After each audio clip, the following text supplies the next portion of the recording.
Welcome to Om Times TV, a division of Om Times Media and Broadcasting.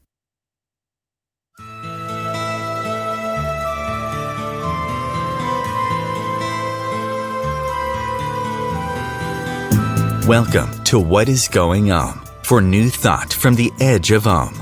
Each week on Om Times flagship radio show, veteran broadcaster, author, and media consultant Sandie Selbie conducts thought-provoking interviews with inspirational authors, artists, musicians, scientists, speakers, and filmmakers who are working at the point where spirituality and science meet consciousness at the very edge of Om. Here is your host, Sandie Selbie. Hello. Can we prove scientifically that God exists? Is heaven a hologram? Can we really create miracles? And how powerful is the power of your personal conviction? These are just some of the topics I'll be addressing today with lecturer and author Joseph Selbie, a founding member of Ananda, a global spiritual movement inspired by Paramahansa Yogananda, and a dedicated Kriya meditator for nearly 50 years. Joseph Selbie has helped hundreds of people awaken to their own spiritual potentials. He's also the author of the Yugas, a factual look at India's tradition of cyclical history, The Protector's Diaries, a sci-fi fantasy series inspired by the abilities of mystics, and The Physics of God, how the deepest theories of science explain religion, and how the deepest truths of religion explain science, which offer answers to some of the questions I've just posed. Joseph Selbie, welcome. Thank you for having me. Good to have you, Joseph. Now, you're known for creating bridges of understanding between the modern evidence-based discoveries of science and the ancient experience-based discoveries of the mystics.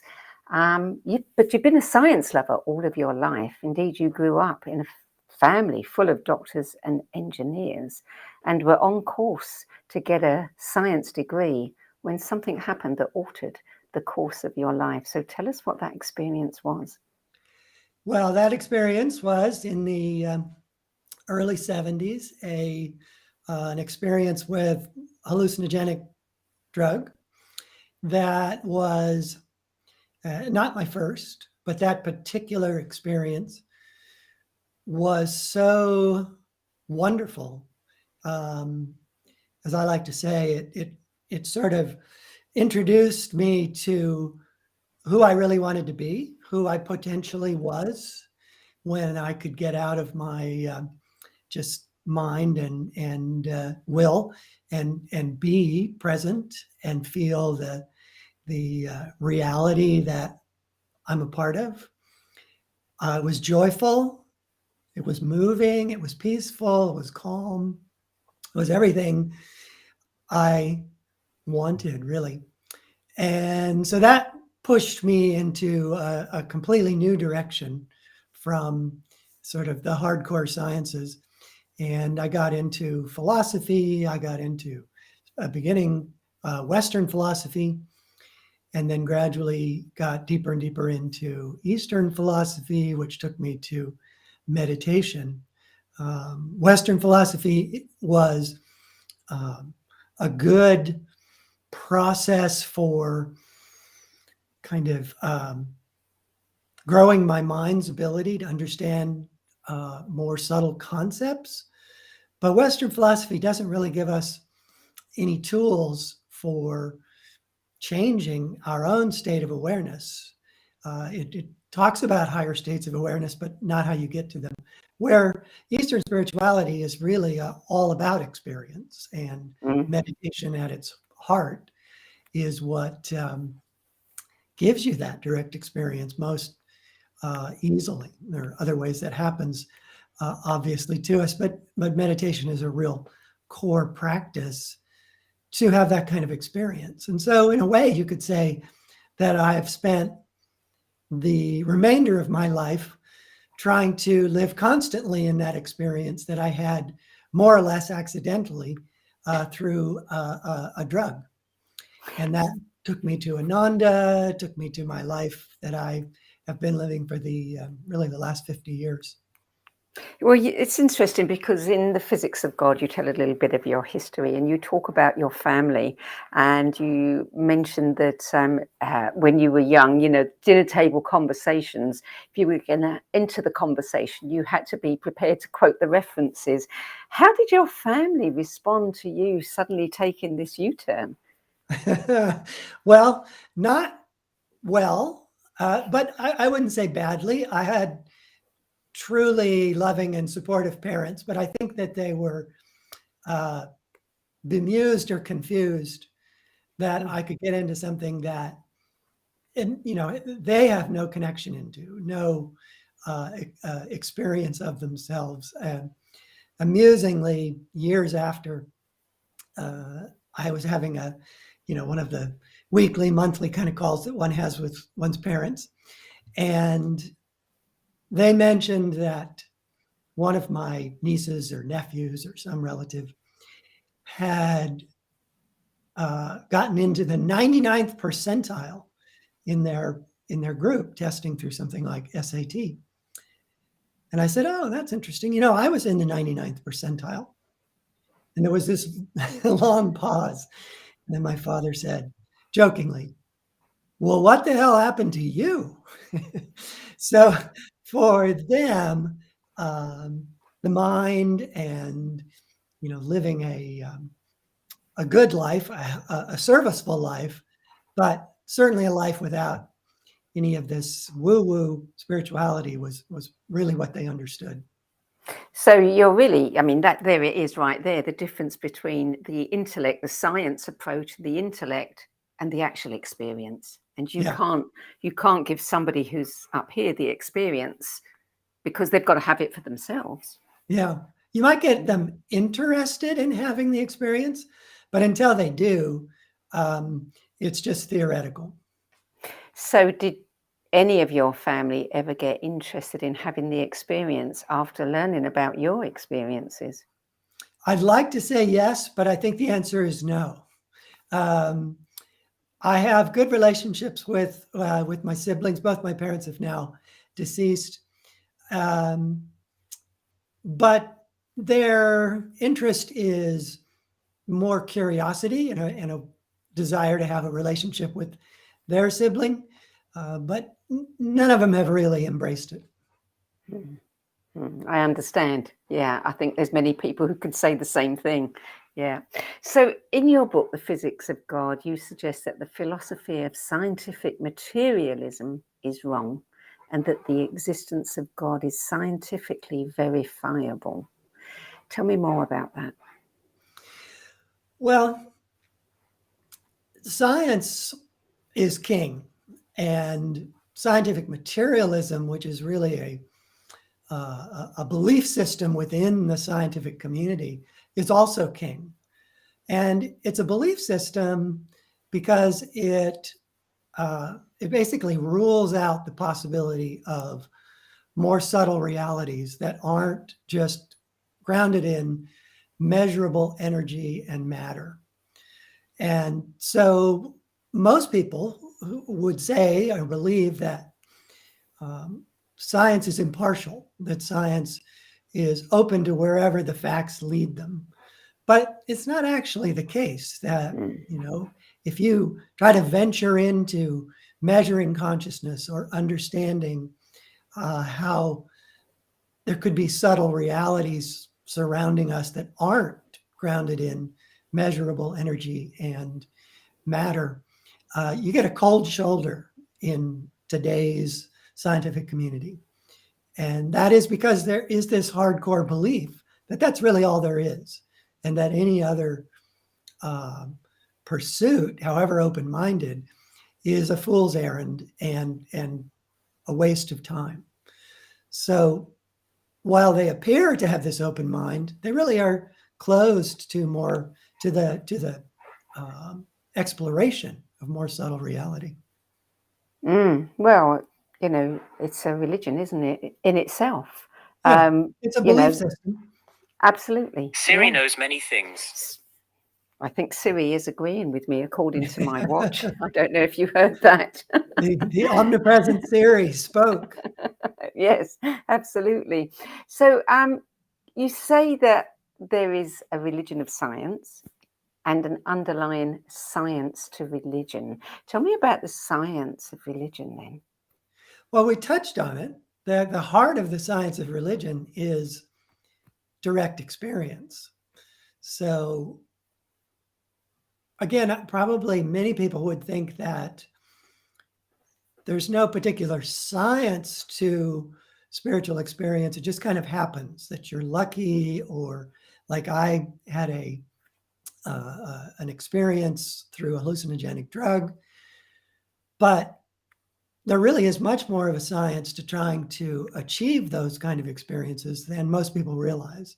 And the heart of it is meditation. And the heart of meditation is becoming sufficiently still that you're no longer bombarded by sensation from the body, and to focus the mind so you're no longer just following the 1,000,001 trains of thought that tend to come to us when we try to meditate. And as those two deepen, stillness and more of an inward focus that's not just on your thoughts, you naturally begin to experience subtle realities. Most people experience it initially as just deep relaxation. It's like a letting go. And I liken it to the kind of experience you might have on the seventh day of a 7-day vacation, that you finally have become detached enough from all the things that you left behind at home. And on that seventh day, you're finally going, whoa, this is wonderful. We should come back. We should do this more often. We've all said these things. But really what you're saying is it's wonderful not to be inundated by all of those thoughts and all of the sort of compulsions that those thoughts bring. Meditation can give you that 1-week vacation every time you do it. You can come to that feeling of all's right with the world, all's right with yourself, everything is unfolding as it should, and that happiness, well-being, peace of mind, they're all within. They don't have anything to do with what's going on around you. And you can go deeper and deeper into that until you discover the reason you feel that way is that you're getting in contact with your God nature, with God, with your soul, with who you really are on a subtle level. And that connection is transformative. It's powerful. Yeah, I want to come back to meditation a bit later because I've read lots of books about meditation. I've tried many different types of meditation, but there's something at the end of your book that got my attention in a whole other way. So I want to mention that a bit later. But for now, tell us about, you talk about the world around us being a light show, an illusion. And tell us how that, why is it an illusion and how can it affect the average person? Well, I mainly put it in the book just to underscore that we have a subtle reality, or that our innate nature is beyond the physical world. But it's helpful, I think, for people to be able to embrace that when they realize that the physical world isn't that real. Or, as I like to say, it isn't what it seems. So you've probably heard, and many people have quoted this over the years, that if you eliminated all the space in all the atoms in an individual body, you would be left with a bit of matter the size of the head of a pin. we are mostly empty space. The body is mostly the vast interstellar space in our galaxy, only on a miniature level. That there are huge distances between the atom and the orbiting electrons. And it's those orbiting electrons that sort of create a little, like force field, so that different atoms or atoms forming into molecules don't crush into each other down to the point of the nucleus, touching a nucleus, but instead maintain this huge volume of, relatively proportionally huge volume of empty space. And so not only are our bodies mostly empty space, all of reality as we see it through the senses is empty space as well. Take this out to a huge level, and you could say that the amount of actual matter in the entire universe is probably something you could put into a bucket. The rest of it, empty space, and then even what's in the bucket is itself made of energy. So everything, whether it's the nuclei of atoms in our body or in the entire universe, they too are all energy vibrating at different frequencies, whirling in ultra rapid motion around a center point, however you want to describe it. There is no there. There is no ultimately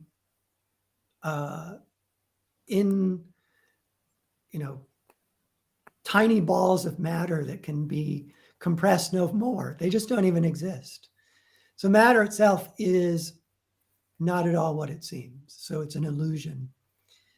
So knowing that these physical bodies that seem so real to us, and at times we feel like we're, maybe dragging them around, or they're ill, or in some way getting in the way of what we would like to be doing, it's good to remember that they too are not what they seem, that our experiences with the physical body are much different even than what we think.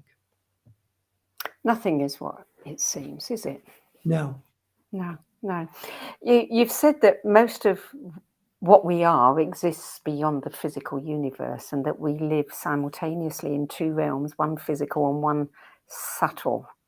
So explain a bit more about that to me. Well, subtle realms, for any of your listeners, and probably many or most of them have encountered this through experiential spiritual teachings, is the notion that we have subtle bodies, that we exist simultaneously in these two bodies, one of which is pure energy, and the other is the physical body that we perceive through the senses, and that they work seamlessly together.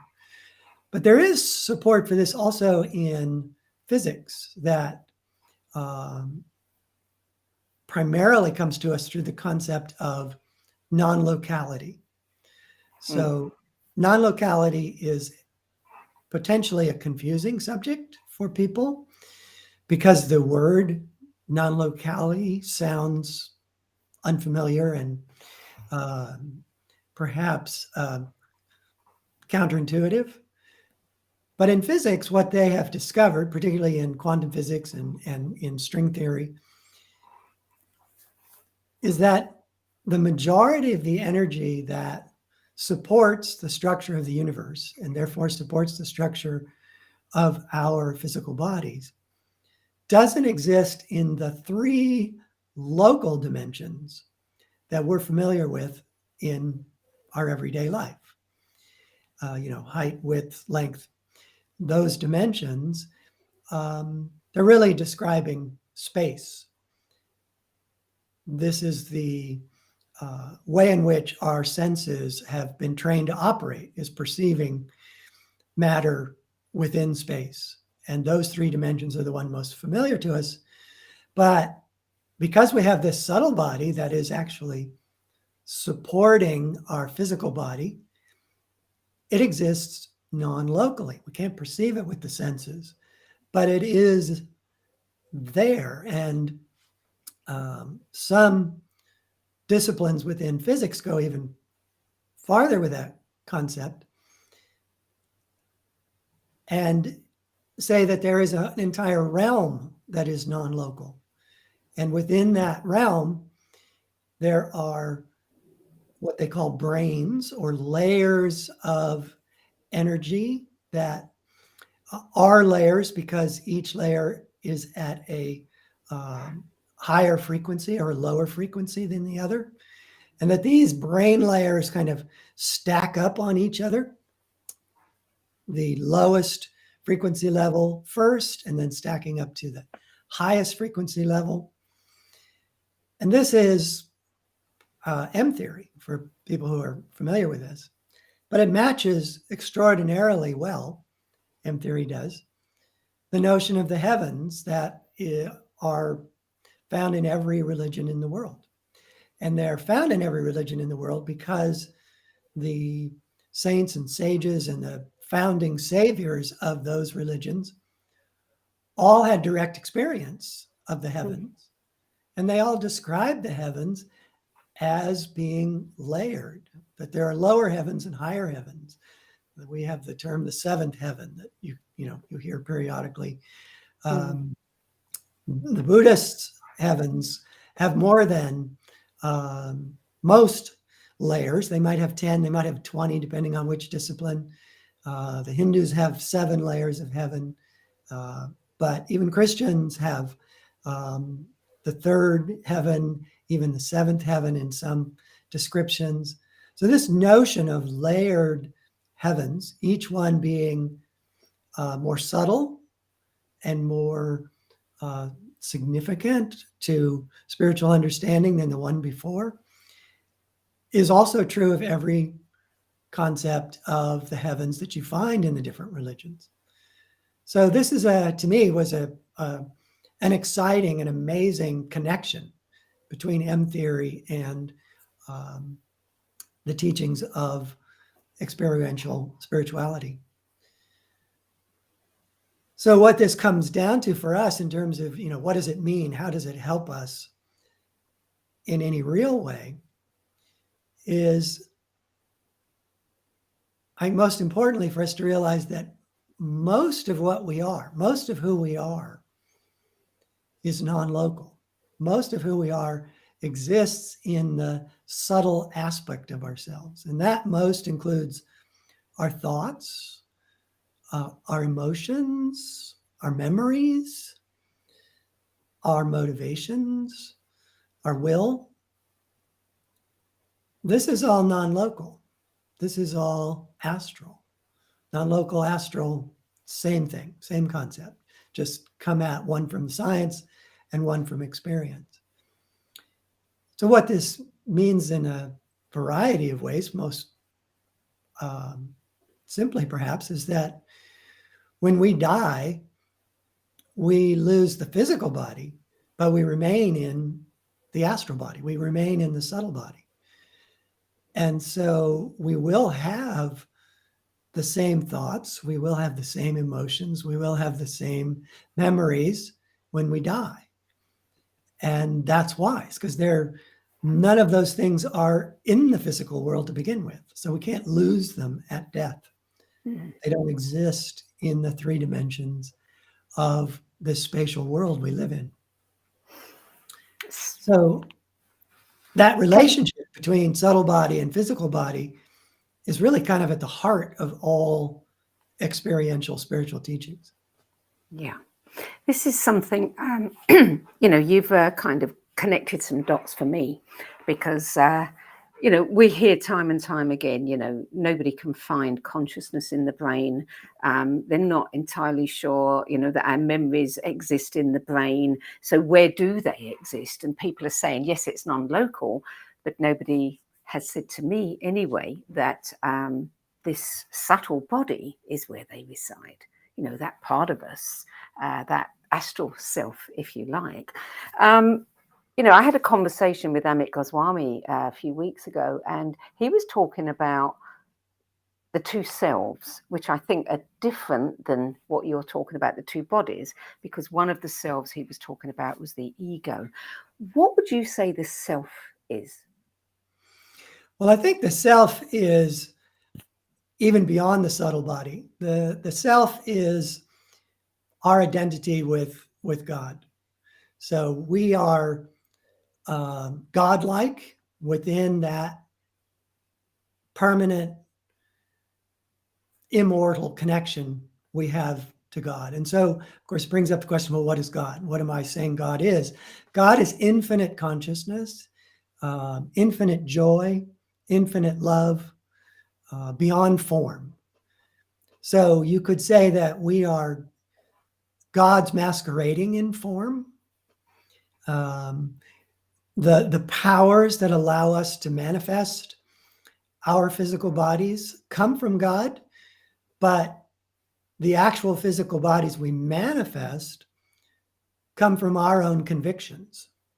So we're constantly using God's powers to be and express what we are and what we can be. But we're limiting what that can be temporarily from our own conceptions. So, and I think one of our own conceptions, perhaps to tie this into what Amit was talking about, is a sense of ego.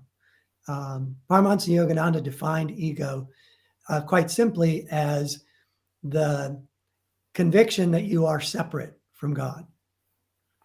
So as long as we have the conviction that we're separate, and convictions aren't simply an idea we have or something we read. Convictions are really beyond the conscious mind's ability to tap into. They're part of that subtle body. They're part of that core of who we are. That then in turn manifests as the bodies that we have, the state of health we have, the kind of goals we have, the person we have. Those all come from these deeply held convictions. And that all, for the most part, comes from this, is led from the conviction that we are separate, that our day-to-day experience, my day-to-day experience, is that I am separate from God. I believe that it's not true. I've had experiences that were so uplifting, and in the moment of those, I could say, obviously there's no separation. But then I come down from those experiences and I behave as if I'm separate again. So that's ego. The ego is this massive, intricate conviction that we have that we are anything but the divine. Yeah.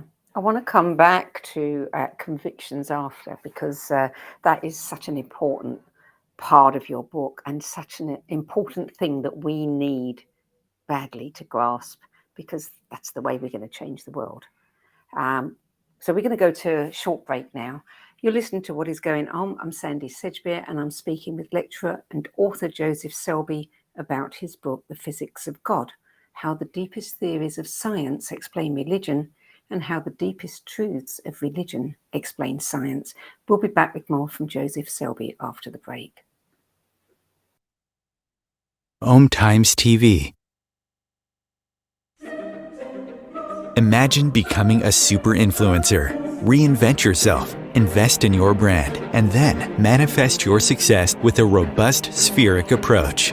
Om Times Media and Broadcasting offers a unique and multifaceted way to become the spiritual and conscious influencer you deserve to be by putting your message across our powerful platform with its proven record of integrity and excellence.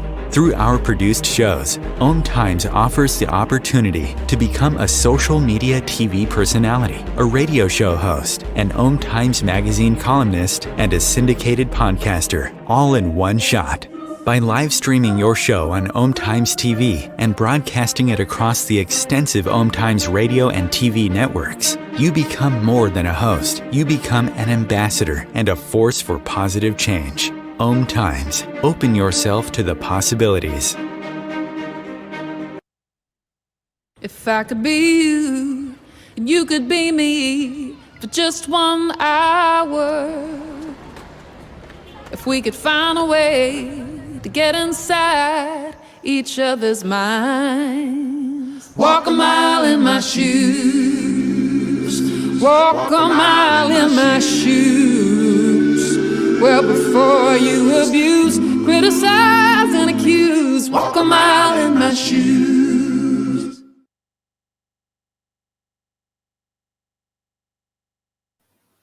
Welcome back, Joseph Selbie. The physics of God. You write in there about how both the saints and science tell us that without knowing how we do it, we are performing an astonishing miracle every moment of every hour of every day. We're continuously creating our own physical body. You then go on to talk about how,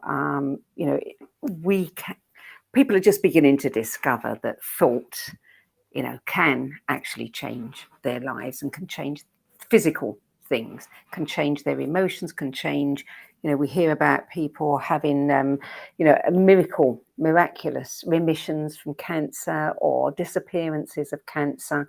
You go further and you give us more information in the book about how our own personal conviction can even change our physiology. So tell us a little bit about that, because I think that is a fascinating subject. Well, to explain it from science first, I had already mentioned earlier in the show that M theory is one of the disciplines of physics, particularly of string theory, that posits that there are these layers of energy existing non-locally that support the entire structure of the physical universe.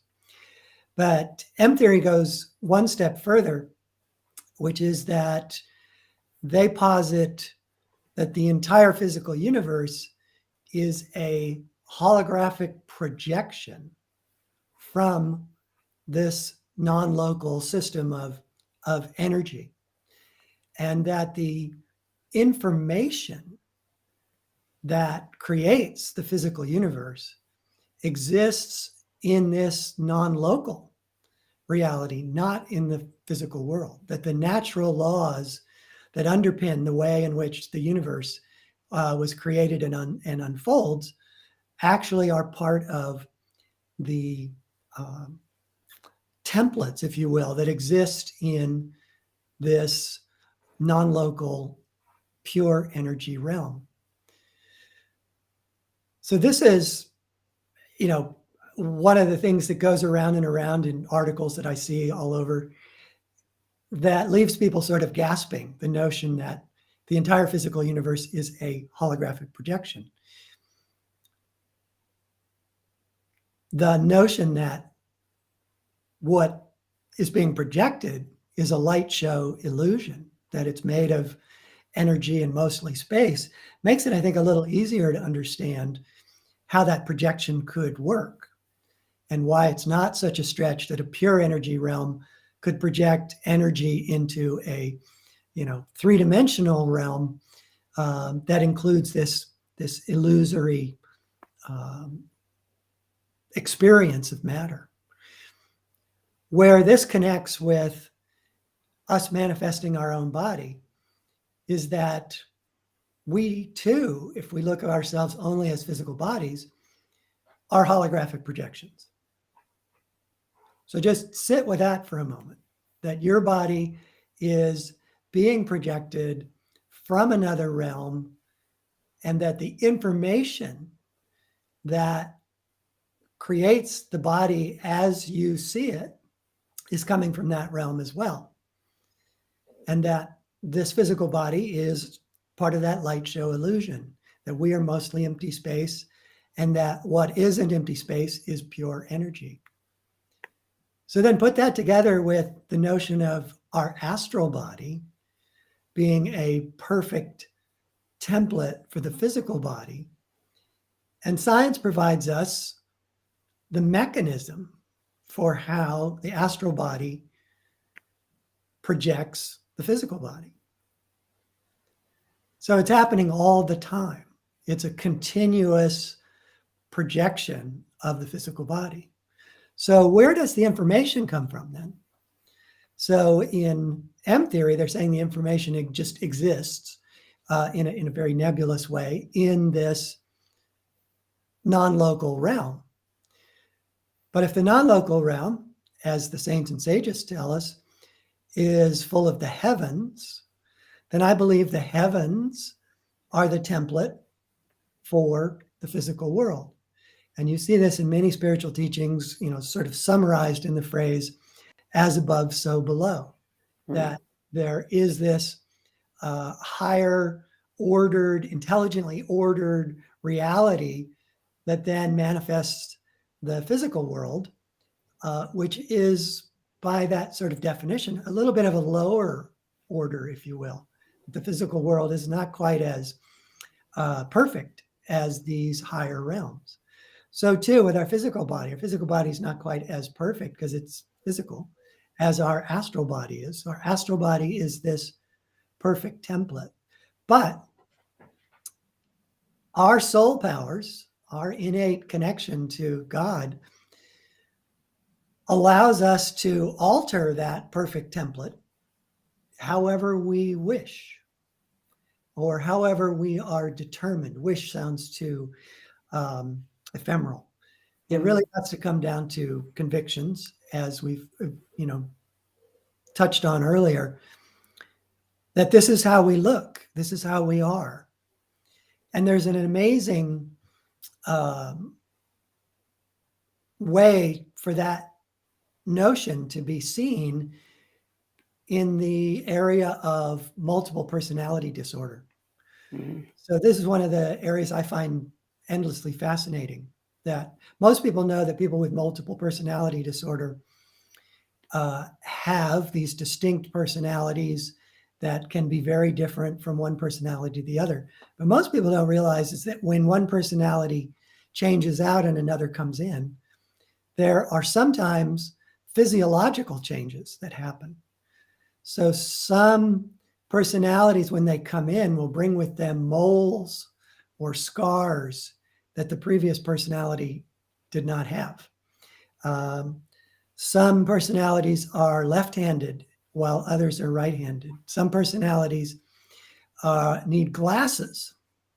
They can't see without glasses. One woman who had 10 personalities had a purse full of glasses because each personality had a different prescription.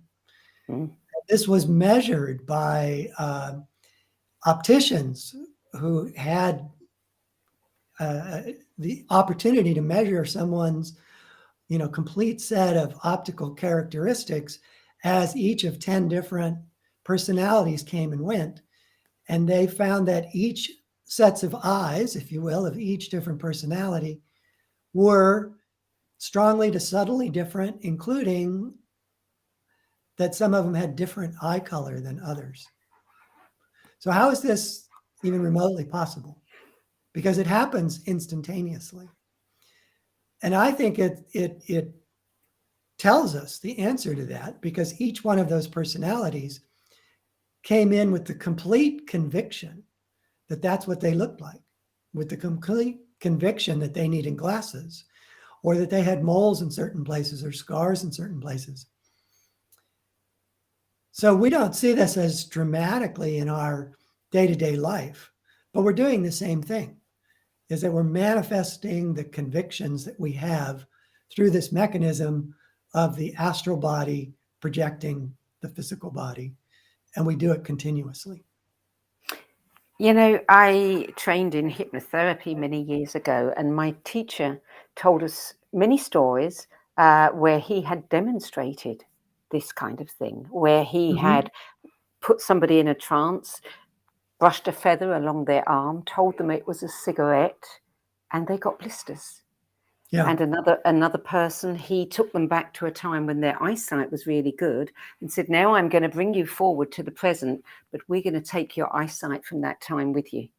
And he said that person no longer needed to wear glasses. So, you know, I mean, there is so much evidence of this. Yeah.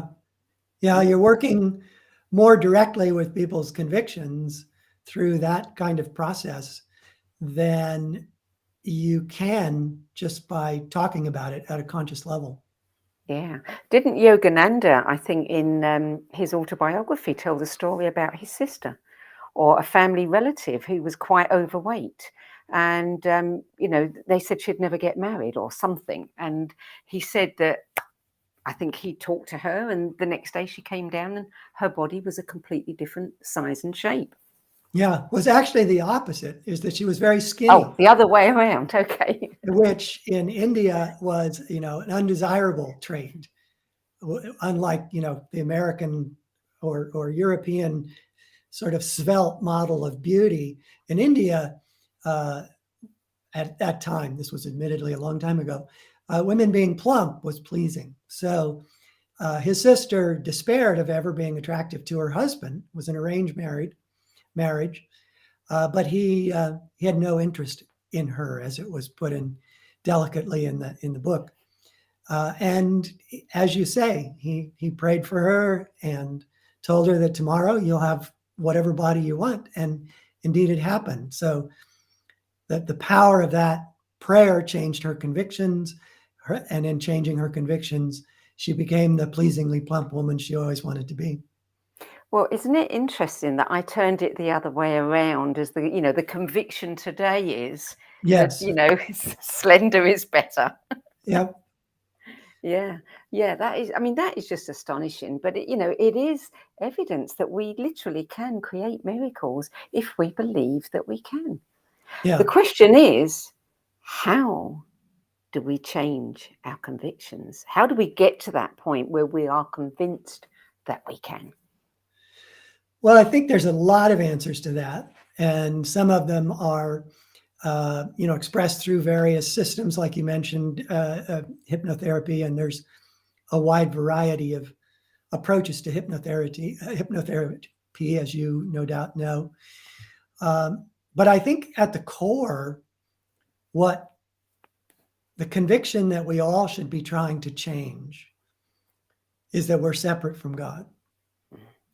If we can make headway on that and feel more and more a connection to God, it empowers us on so many levels and changes our convictions on so many levels. And the core way to do that is meditation. Yeah. I don't want to push aside other techniques like chanting and devotional practices. I think those are sort of part and parcel of the meditation experience. But this, I don't think there's any substitute for becoming perfectly still, bringing your mind to a focus, and releasing this temporary experience that we're having of being a body and experiencing what happens when we go beyond that. And what we experience is just wonderful, and it's expansive, and it's loving, and it's joyful, it's energizing, it's clarifying. The more we have that, the more we have the conviction that that truly is who and what we are. I had a recent experience. I had an automobile accident, and I never lost consciousness. I didn't have any kind of near-death experience. But after almost 50 years of meditating, what I found is I had absolutely no fear. I knew I was hurt. I knew they were going to get me in an ambulance. I knew I was going to be going to the hospital. I knew something could be happening. I might get operated on. I might, I don't know, lose capabilities, none of which actually happened, thankfully. I did have to go through some rehab, but regardless of what actually happened, in the end, what I experienced as it happened was I felt completely safe. I didn't have any fearful reactions to what if, or, what if I can't, or what if this gets worse. I just felt safe. I felt like no matter what happened, because I have that conviction that I am a soul, that I am immortal, that this is just one passing show, and there'll probably be another one in a future incarnation, but it's just a passing show. And if I have to leave it, I leave it. If I stay in it, I stay in it. But I felt safe in any of those possibilities. And I had to really think afterwards and consider that that was probably unusual, that most people's reaction probably would have been to be fearful. And I really, attribute that to thousands, many, many experiences of within meditation, of feeling myself connected to the divine. And that conviction, the conviction that's born of that experience affected all my other convictions about, what was a good thing to be happening. Yeah, I agree with you. Absolutely. When people are regressed and accessing what they think are past lives, would you say that what they're tapping into there is all of the knowledge and information that is stored in the astral self, if you like, as opposed to that's what's happening? Those memories are there, and that's what they're tapping into. They're connecting with that at that point. Yeah. Well, talking about how people experience things in the astral regions is fascinating to me. And we get a lot of that testimony from saints and sages, but we also, in our modern times, get a lot of testimony about that from near-death experiencers. And one of the things that they often say is that time doesn't progress in the astral regions the way it does for us in our physical world, that time is experienced differently. Anita Moorjani, whose wonderful near-death experience was put in the book Dying to Be Me, said that when she was being prepared to return to this life that she had left, she was aware that a part of her was simultaneously being prepared for a future life. So it confounds the mind, confounds the way we think about reality, because in this non-dual, non-local, pure energy astral realm, there is no space and there is no time. And so all of the knowledge that exists in these realms, you can think of them as accessing this infinite hoard of memory, or you can think of it as actually experiencing something that happened in the past or might happen in the future. Knowing and experiencing, I don't think there's any real meaningful separation from those two concepts when you talk about our existence in these higher realms. I want to talk about meditation a little bit here, because you share some very detailed information about how to meditate, along with the technique of concentration called Hong So, which you say will likely result in us seeing light. And this got my attention because I've tried many different ways to meditate, and I never really felt that I've got anywhere with it. But yours excited me because it seemed to offer a process to really allow one to go deep. So tell me a little bit about Hong So. Well, as I mentioned a couple of times already, that the kind of two keys to having deep meditations are sitting still, which is, a challenge, but I think a more approachable challenge for people. They realize that, they just have to learn to sit in a position that allows them to become still. And if they have, any kind of tensions or discomfort, that it might be a good idea to do things like yoga postures before they sit. So I think it's more approachable to tell people to, learn to sit still. But telling people to focus the mind is less approachable, because we've all had the experience, and I had it myself in meditation this morning, of the mind wanting to just run down all of the topics that are something I'm involved with. I do a lot of writing, so I have to avoid the temptation to write while I meditate, instead of meditating, to be thinking about what I'm going to write, what I'm going to say, how I'm going to say it, because my mind wants to do it. And so the most simple approaches to meditation, mindfulness being, a very, very popular one today, teach you to just let the thoughts come and let the thoughts go. Don't get engaged in them. And I think that it can be effective, but I have found that I still get caught up in the thoughts. Just watching them, I just want to think about them. I love thinking is the problem. Whereas the hung saw technique of concentration, sort of takes that tendency that we all have and tells us to concentrate on something specific rather than just letting your thoughts come and go. And in the case of the hung saw technique, it is to watch the breath. So just watch yourself breathing. And as you breathe in, you say mentally hung. And as you breathe out, you say mentally saw. It's not a magic bullet, but it's extremely helpful. You'll still find that your mind runs off and forgets that you're doing the hung saw technique, forgets that you're watching the breath and saying hung and saw. But if you can stay with it and learn to do it, it is, in my experience, the most effective way of finally having that focus where your other thoughts are no longer invading and carrying you off.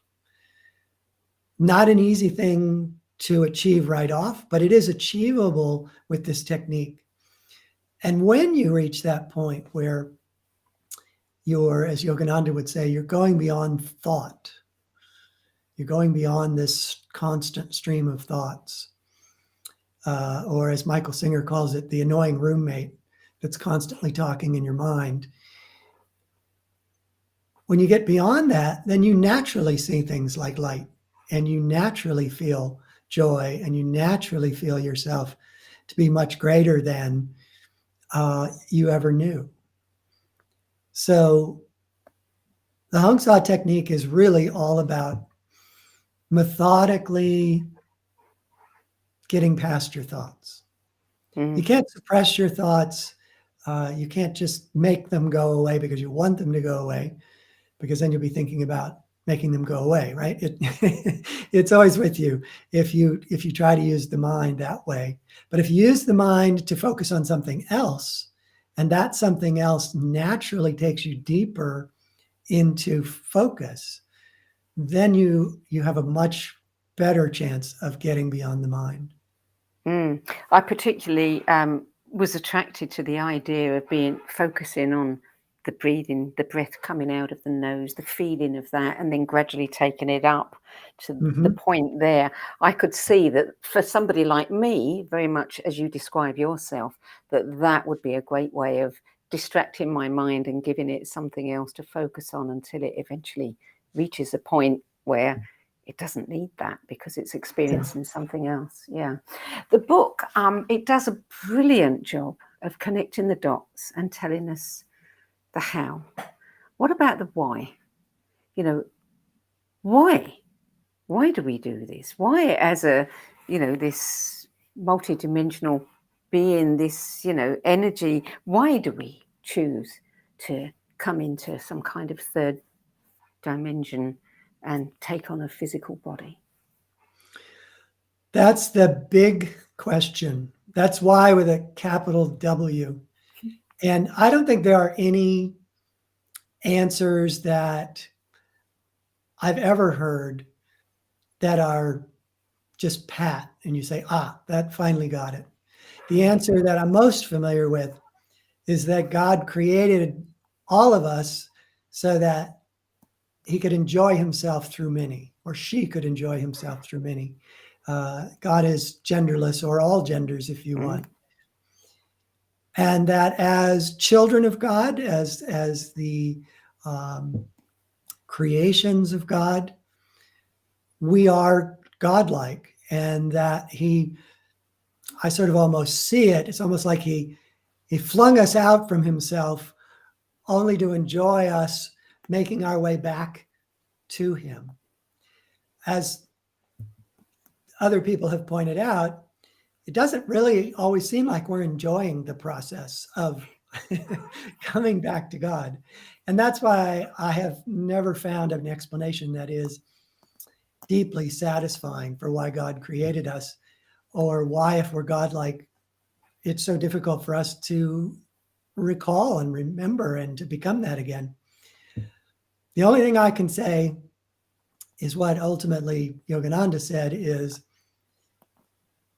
save some questions for eternity, that just move forward into greater awareness, move forward into greater joy, move forward into greater peace. And ultimately you'll understand experientially rather than mentally why. Yeah.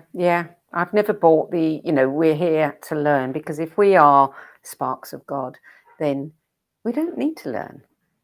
We just need to experience. Or we need to learn to experience. You can use that both ways. The mind is a really powerful tool. It's not the ultimate expression of what we can experience, but it's a really powerful tool. You just have to, deal with its shortcomings and use its strengths. Yeah. Joseph Selbie, I wish we had more time to discuss more, but I'm afraid we're out. I really, really enjoyed your book and will heartily recommend it to anybody. Thank you for joining us today. My pleasure. So, The Physics of God, How the Deepest Theories of Science Explain Religion and How the Deepest Truths of Religion Explain Science, is published by New Page Books, a division of Red Will Weiser. And for more information about Joseph Selbie, his books and work, visit physicsforgod.com and I believe expandinglight.org. That's one of your sites, is it? Actually, you can find me that way, but it's not my site. So the best way is the physicsandgod.com. That will really bring people. Okay, Joseph Selbie, thank you. Well, that brings us to the end of this week's show. I'm Sandie Sedgbeer, and I'll be back at the same time next week with another edition of What is Going On. Till then, it's goodbye from me.